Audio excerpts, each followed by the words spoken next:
মনটা অনেক খারাপ, মনে হচ্ছে যে দরজা জানলা বন্ধ করে অন্ধকার ঘরের মধ্যে থাকি, কিন্তু আর পারছি না, কথা বলতেই হচ্ছে। ঠিক আছে, আমি সামান্য একজন উপজাতীয় মানবাধিকার সংস্থার যুগ্ম মহাসচিব, পত্রিকার সাথে সম্পৃক্ত আছি, কিন্তু এই মুহূর্তে তো মানে গণমাধ্যমের গলা চেপে ধরে রেখেছে, কথা বলা যাবে না। কিন্তু আমি এই দেশের সাধারণ নাগরিক, আমার বাবা মুক্তিযোদ্ধা ছিল, সেই জন্য আমি কথা বলবো এবং বলতে পারি। আমরা তো সেদিন থেকেই লাঞ্ছিত হয়েছি যে 5 তারিখে যখন জননেত্রী শেখ হাসিনা যখন চলে গেলেন, তারপরে তোমরা যেভাবে করে বঙ্গবন্ধুর ভাস্কর্যগুলোকে ভেঙেছ, তার জুতার মালা পরিয়েছ, তার মেয়ে মানে শেখ হাসিনার ছবিতে যেভাবে পেশাব করে দিয়েছ, তখনই তো 30 লক্ষ যে শহীদ, 2 লক্ষ মামুন ইজ্জতের বিনিময়ে পাওয়া যে স্বাধীনতা, তখনই তো তোমরা তো তাদের সবাইকে জুতার মালা পরিয়েছ। আমার বাবা পড়েছে, আমার চাচারা পড়েছে, আমার নানা পড়েছে, তারা যুদ্ধ করেছিল, এবং আত্মীয়স্বজন সবাই পড়েছে, এবং দেশের যারা যারা যুদ্ধ করেছে তারা সবাই পড়েছে। তারপরে হচ্ছে যে ছালাম বরকত রফিক জব্বার কেউ বাদ পড়েনি, কারণ তারাও ভাষা আন্দোলন করেছে।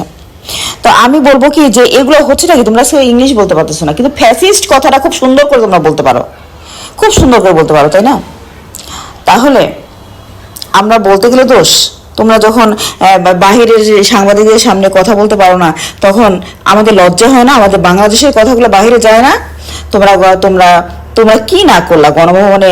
লুটপাট, হাঁস মুরগি, শাড়ি, ব্রা প্যান্টি, তারপরে হচ্ছে লাগেজ, সবকিছু চুরি করে করে ওখান থেকে নিয়ে গেলা। তারপরে কি করলা?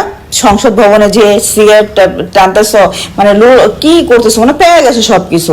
দেশটার জন্য যে প্ল্যানিং চলছে, দীর্ঘমেয়াদী প্ল্যানিং চলছে, সেগুলো কি তোমাদের মাথায় ছিল না?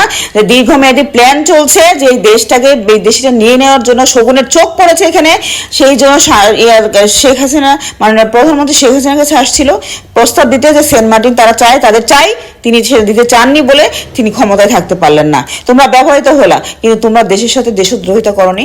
যদি বিদেশিরা সেই চক্রান্ত করে থাকে, তোমরা সেখানে হাত দিয়ে থাকো, তাহলে তোমরা দেশদ্রোহী নও। এখন মানুষের সামনে কথা বলতে পারো না। হ্যাঁ, তারপরে হচ্ছে যখন বঙ্গবন্ধুর 15 আগস্ট শোক দিবস আমরা পালন করতে চাইলাম, তোমরা করতে দিলা না, সেখানে লুঙ্গি ডান্স হলো। তো এখন বলতেছো কি এক সমন্বয়ক বললো, তো যাই হোক, যে তখন সেনাবাহিনী কি করছিল? সেনাবাহিনী কি করতে দিছো? তোমরা তোমাদের কথাই সবকিছু হয়েছে। মনে করো অটো রিক্সা চালক, আনসার বাহিনী, যত কিছুই মাঠে নামো, প্রত্যেকেই আওয়ামী লীগ। তাহলে আমজনতা সবাই যদি আওয়ামী লীগ হয়, তাহলে আমাদের সংখ্যা অনেক বেশি। আমরা তোমাদের জন্ম দিয়েছি, তাই না? মধ্যবয়স্ক নারী যারা যারা যুদ্ধ দেখেনি, তাদের সন্তান তোমরা। তাদের সন্তান হয়ে তোমরা দেশ চালাতে পারবা? তোমরা দেশ চালাতে গেছো, তোমরা সংসার করতে পারবা না।